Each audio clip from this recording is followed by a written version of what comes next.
players, but the heartbeat that makes every match more than just a game. That energy never truly fades. We have a lot of players also from abroad, also me. And we appreciate this opportunity to play for our country, for our parents, for our grandparents. And we are all Indonesia, we are all trying to defend the country. So thank you.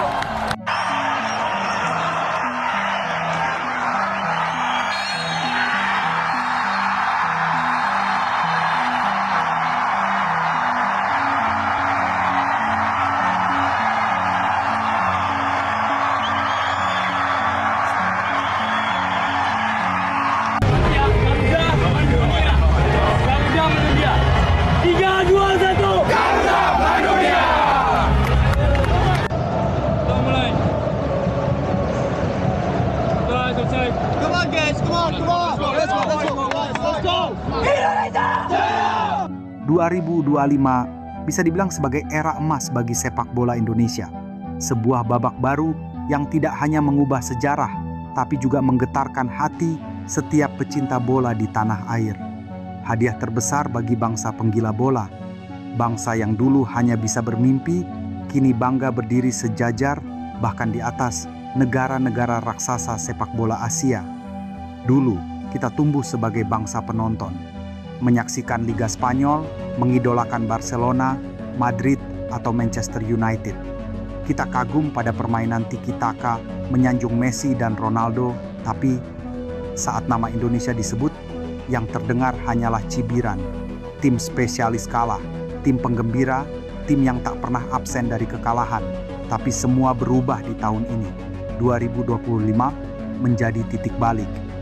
Timnas U17 Indonesia baru saja menorehkan sejarah yang mengejutkan dunia, lolos ke Piala Dunia U17.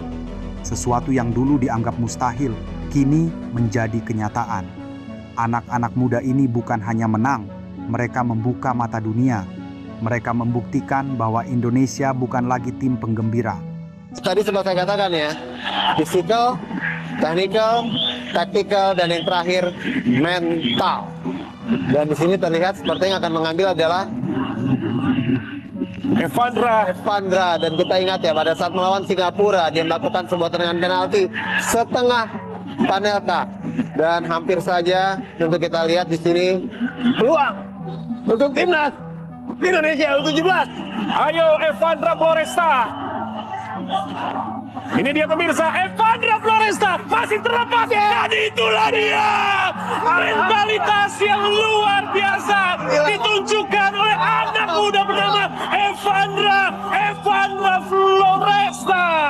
Laga bersejarah ketika U17 menaklukkan Yaman, Afghanistan, bahkan Korea Selatan, raksasa Asia yang selama ini selalu memandang sebelah mata, menjadi momen pembuktian.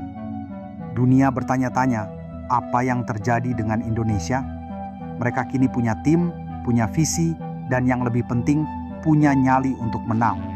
Tapi bukan cuma U17, timnas senior pun mencetak sejarah. Tahun ini, untuk pertama kalinya, Indonesia berhasil lolos ke babak kualifikasi utama Piala Dunia 2026. Bukan sebagai penggembira, tapi sebagai satu-satunya wakil Asia yang tembus hingga tahap ini. Dari negara yang dulu dipermalukan di laga-laga persahabatan, kini menjadi harapan benua. Tak ada lagi hinaan, tak ada lagi cibiran, yang ada hanya rasa hormat. Dunia tak lagi memandang rendah, bahkan negara-negara besar mulai mewaspadai Indonesia. Tim yang dulu disebut remeh, kini diperhitungkan. Pasukan itu daripada Asia Tenggara, tapi pada ketika ini sedang berjuang di Timur Tengah, saudaraku, dalam kejuaraan AFC Under 17. Disebabkan mereka layak ke peringkat kalah mati, Indonesia secara rasmi telah mengesahkan tempat mereka dalam Piala Dunia bawah 17 tahun yang seterusnya. Sebelum ini Indonesia dah pernah main Under 17 World Cup once, tetapi as a host nation. Sama macam kita. Kali ini mereka akan layak ke Under 17 World Cup on merit buat kali pertama dalam sejarah mereka. Satu pencapaian yang sangat luar biasa. Dan kenapa aku cakap benda ni penting, Faiz? banyak yang sebenarnya aku nak perkatakan, tapi aku rasa kita tunggu Under 17 campaign ni wrap up dulu sebelum kita nak review coach macam Coach Nova Arianto, kita nak review pemain-pemain dalam pasukan. Kita tunggu tournament wrap up dulu. Tetapi aku nak just sebut kenapa benda ni penting dan bermangkam belurung aku adalah kerana di fasa yang mana bola sepak Indonesia sering dituduh mengambil jalan singkat. Dalam fasa di mana bola sepak Indonesia dikatakan terlalu gairah dan gelojoh untuk jalan singkat sehingga menaturalisasikan belasan ataupun mungkin puluhan pemain yang datang daripada Eropah untuk mengangkat martabat timnas untuk masuk ke Piala Dunia Senior. Di fasa perkara tersebut, tuduhan-tuduhan tersebut diberikan kepada PSSI. Kejayaan ini membuktikan bahawa ada perancangan dan juga perjalanan yang berlaku dalam direction dan angle yang berbeza. Senior team is senior team dengan projek short term mereka, tetapi at the younger age level ada satu projek jangka masa lama yang sedang berlaku. Ini bukan sesuatu yang berlaku secara random, ini bukan sesuatu yang akan berlaku just like that. Ini adalah hasil daripada usaha dan tenaga kerja yang telah diletakkan ataupun dimasukkan sebelum ini. Coach Nova is really highly rated di Indonesia. One day kita akan bersama pasal dia. Sangat highly rated dan dia telah meneruskan legasi guru-guru dia sebelum ini dan membawa Indonesia mencipta satu sejarah yang besar. This is an important moment kerana ia menghantar message bahawa perjalanan bola sepak Indonesia pada ketika ini bukan untuk jangka masa pendek sahaja, but there is a long term game. Kini, justru dunia yang berebut ingin menjadi bagian dari Indonesia. Diaspora-diaspora berdarah Indonesia dari seluruh dunia berbondong-bondong mendaftarkan diri ke federasi. Berlomba-lomba untuk bisa mengenakan jersey merah putih. Dulu malu mengaku Indonesia, sekarang bangga, bahkan hanya sekadar disebut calon pemain timnas.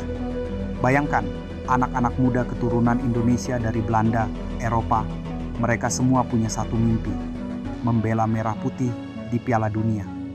Indonesia kini bukan lagi negara penonton, tapi pemain utama dalam panggung sepak bola dunia. Dulu kita bangga pakai jersey klub Eropa. Tapi sekarang, jersey timnas Indonesia jadi kebanggaan tertinggi. Antrian di toko merchandise, penjualan online ludes hanya dalam hitungan menit. Nama-nama pemain lokal mulai terdengar di telinga dunia. Bahkan jadi bahan perbincangan media internasional. Ini bukan lagi mimpi, ini kenyataan. Sepak bola Indonesia bangkit, dan bangkitnya bukan sekadar isapan jempol. Semua ini adalah hasil dari kerja keras, pembenahan, investasi jangka panjang, dan tentu saja cinta dari rakyatnya. 2025 menjadi simbol bahwa mimpi itu tidak pernah terlalu tinggi, asal kita berani memperjuangkannya. Indonesia akhirnya bisa berdiri tegak, bukan hanya karena kemenangan, tapi karena dunia akhirnya menghormati kita. Kini, saat kamu mengenakan jersey timnas, kamu bukan cuma mendukung sebuah tim, kamu sedang menjadi bagian dari sejarah, menjadi bagian dari kebangkitan. Karena mulai hari ini dan selamanya, Indonesia tidak akan pernah lagi diremehkan. Era emas timnas sudah tiba, bangga jadi Indonesia.